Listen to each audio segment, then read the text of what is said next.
Hi everybody, Dhaman Mehta here, and thank you for once again joining me on my journey as I go through my favorites list on fanfiction.net.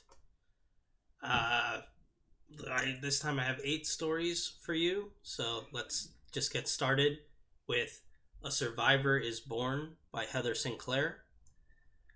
This is a Worm crossover with the Tomb Raider franchise where Taylor from Worm basically replaces Lara Croft from the newer trilogy that started in the 2010s. So she does that first game and then comes back to Brockton Bay after that, and then is mainly dealing with Sophia, Shadowstalker, and like the PRT being on edge after all the things she did on that island. So this story frustrates me. I was like really excited to revisit it and I thought that the writing was very good, and I still think the writing is very good when I revisited it, but I don't see that as enough of a reason to recommend it. The problem is like we get a good short action scene where Taylor acts out a small bit of Die Hard when she goes to the PRT office for a bit, and then the PRT office just casually gets like invaded and taken over by a bunch of Coil's men.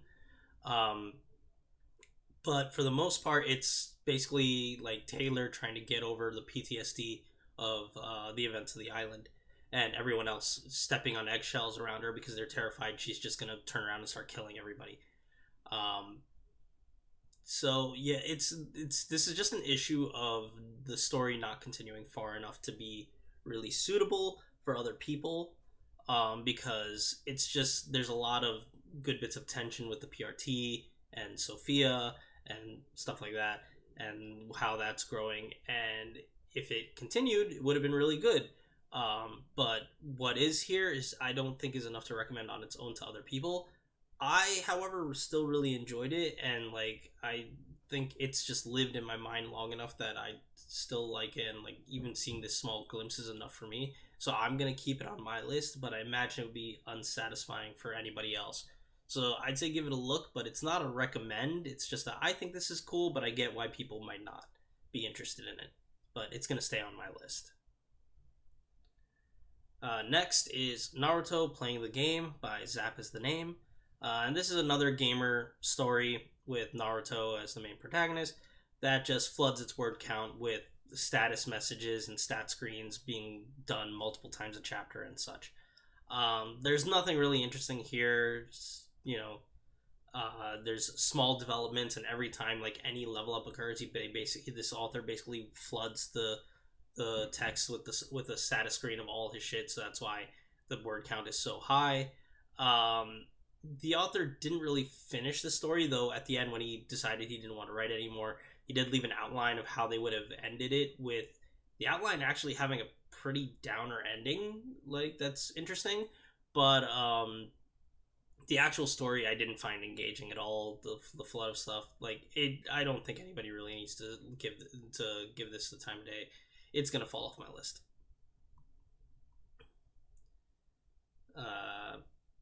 Next is The Monsters in Her Mind by Aldrian Kyrrith. And this is a worm fic that also has like you can call it crossover, but like it touches with bits of the Cthulhu mythos and like elder gods. And I think this is a good story. It's an interesting piece. Like it's complete, contained, where Taylor is basically connected to an elder god, and she's slowly losing herself to that other being. The story itself is mainly focused on drama and horror as Taylor and Lisa deal with learning the truth and all that, and then trying to stay human.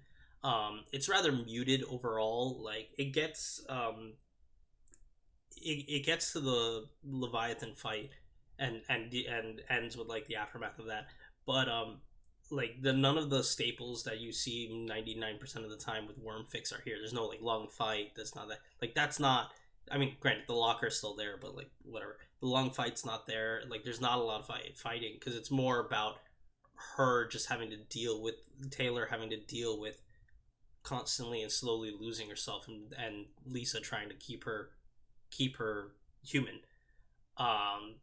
it creates a nice thick layer of creeping tension that's there throughout the entire story, wraps itself up in a nice bow, leaves room for a sequel, which the author did write partially, which I believe is also on my list later. But yeah, I really enjoy this nice bit of cosmic horror that focuses on the people dealing with terrible things rather than the things itself. It's going to stay on my list. Next is Personas and Wizards by R1 D. Draven. So this is a Harry Potter and Persona 4 crossover that is basically a speed run of both Persona 4 and Harry Potter and the Goblet of Fire. I think it's okay. This is a perfectly fine story for people that want to essentially burn through just want a what if Harry had a persona, and then just burn through the main plot points of each of these events, and not deal with anything unessential. Because if you are not familiar with this, you're not going to follow any story, because this goes through both of those events, like the whole game of Persona 4 and the whole essentially Triwizard Tournament and stuff, and wraps up dealing with Voldemort and stuff within 40k things. That's less than the runtime of the first, or less word count than the first Harry Potter book. This thing goes super fast, jumps a whole bunch of the time. Very few scenes have really any. There's no flesh out of anything. It's very, very much just this is this is important for pointing out for his story, that's there. Otherwise, it's non-existent.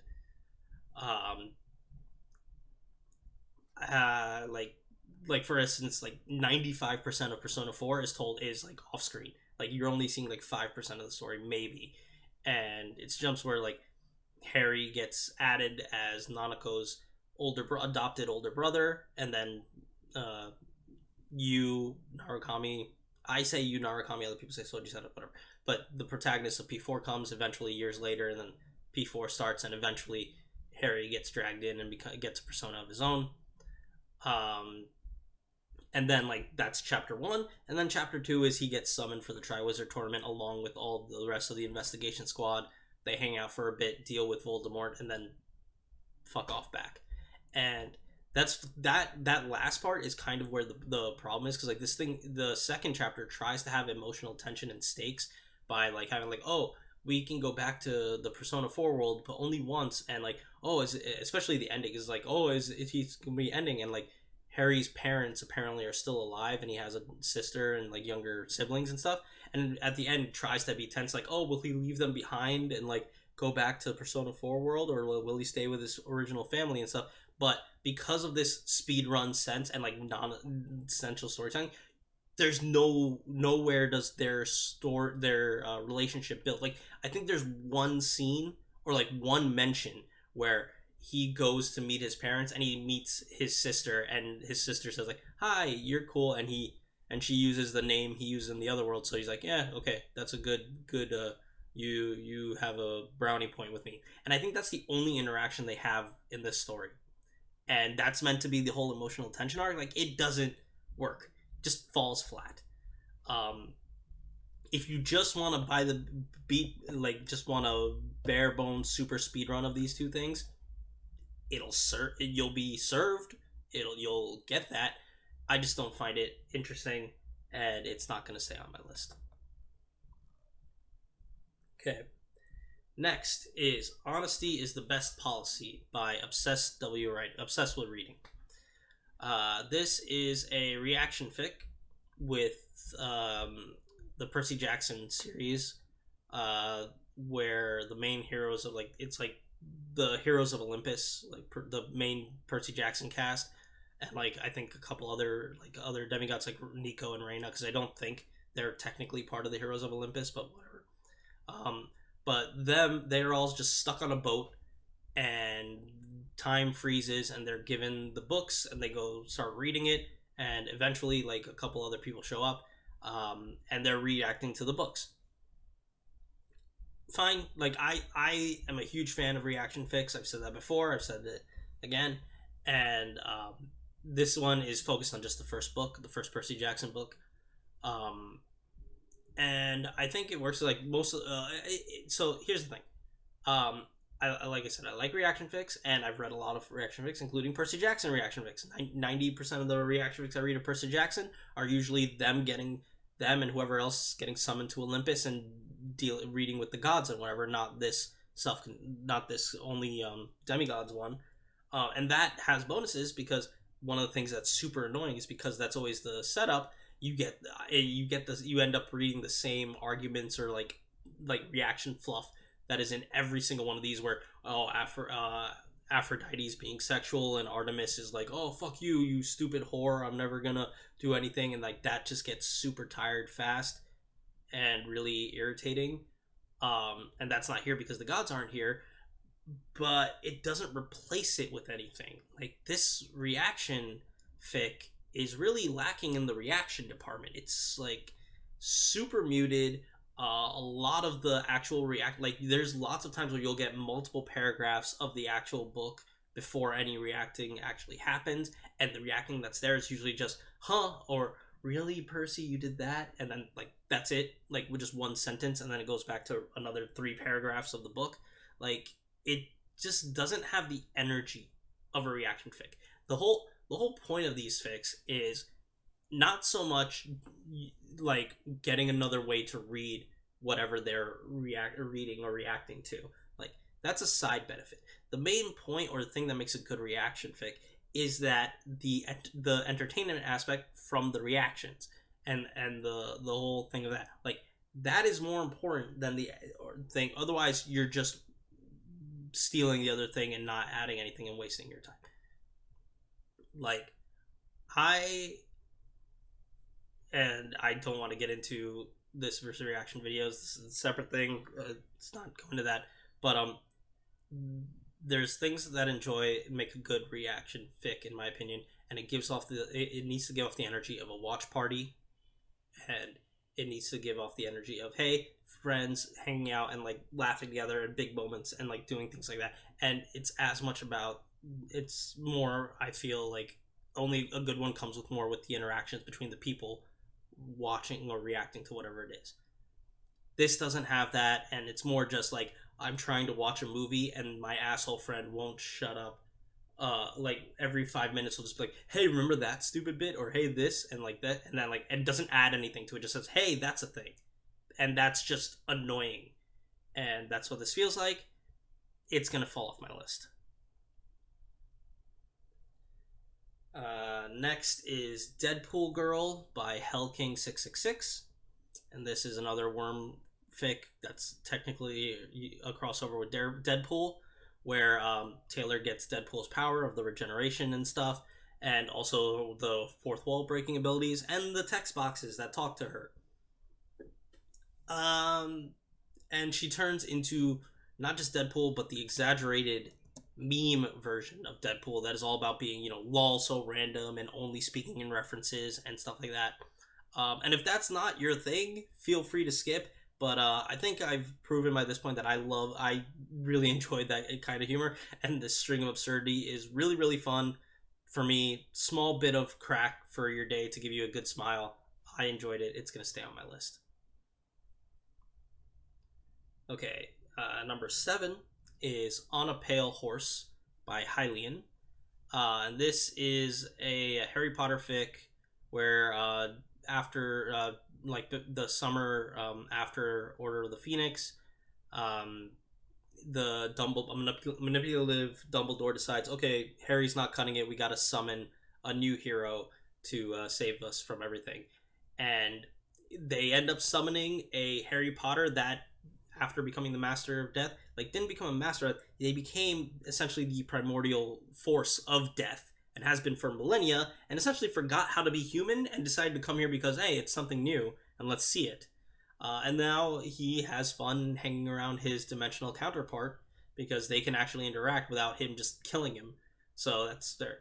And it mainly follows him, this death is unhinged, does not has done anything and everything many times, and everything has essentially lost all feeling for him. So him now, and for so long, and now he can interact with the local version of Harry and stuff. So he's new, and he's like, I'll do whatever you want. You want to do something? Like, I'll kill everybody. I'll do this, or I'll turn this guy into a sausage factory, or I'll turn into this, and I'll do whatever, because he doesn't care. He's just finding this new novelty. And it's basically just him and Harry scaring the daylights out of everybody. It's not quite crack, but it's also not serious or tense. And so it's just a casually entertaining ride before the author decided to not write anymore. Voldemort gets dealt with, and we see the start of them dealing with the manipulative Dumbledore and like getting rid of, which gives enough meat to like be sated. And if you like crazy, if you like your crazy lesson, this one, as opposed to the last fic, is not the lol so random crazy, but it's like, I don't remember how to be human, so how do I comfort you? Do I do this? Do I do that? Like, I like kind of awkward, like, and crazy situations based on not understanding. That's what's here. I enjoyed it. It's gonna stay on my list. And the last one for this video is What is Love by Rack. And this is a Haruhi Suzumiya fic that looks into the future, where Haruhi and Kyon discover their love isn't quite what they thought it was, and they're more platonic life siblings, and not actually romantic partners. This is a small, nice bit of comedy dealing with the future failed relationships due to their platonic connection. I just really I like this author, and I like Haruhi a lot. It's good for a quick bit of fun, in and out fast, leave a smile on your face. It's gonna stay on my list. And there we have it. 8 stories for this video. So fanfiction status time. I've now read 1,078 stories, and 507 of them have stayed on my list. So there we go. As always, I will leave links to all these stories in the description below, so if you want to read them for yourself, you feel free. As well as a link to the forum, where I also post this in pure text form, and a link to my profile, so if you want to read all the stories that are still on my list, or see what are the ones that are still upcoming that I'm going to talk about, you can do that. But yeah, thank you all so much for watching, and I will see you in the next video. Take care.